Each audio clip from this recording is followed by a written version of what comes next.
قول لي التيك بتاعك. المفروض الطيارات لما تيجي تخش المطار المفروض يوزنك انت والشنطه بتاعتك وليك الاونس على التوتال بتاعك مش الشنطه بس. موافقك مليون صح؟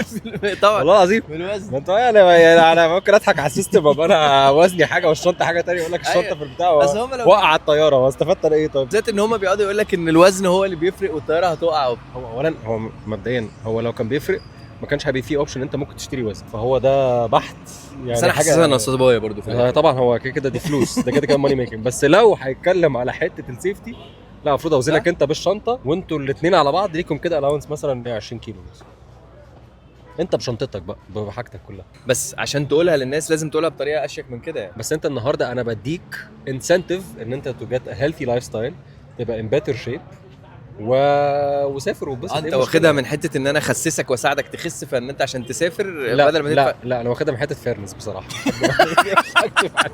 ما انا بس انا هفهمك على حاجه ما انا هقول لك على حاجه والله هقول لك على حاجه خلاص. ما انت النهارده هتيجي تعاقبني واقف انا مثلا انا النهارده خسيت مثلا انا النهارده مثلا كنت 150 كيلو بقيت مثلا 80 كيلو مثلا فانا هتيجي تعاقبني يعني هتيجي تقول لي برضو الشنطه بتاعتك زيك زي اللي جنبك ما انا استفدت ايه ما انا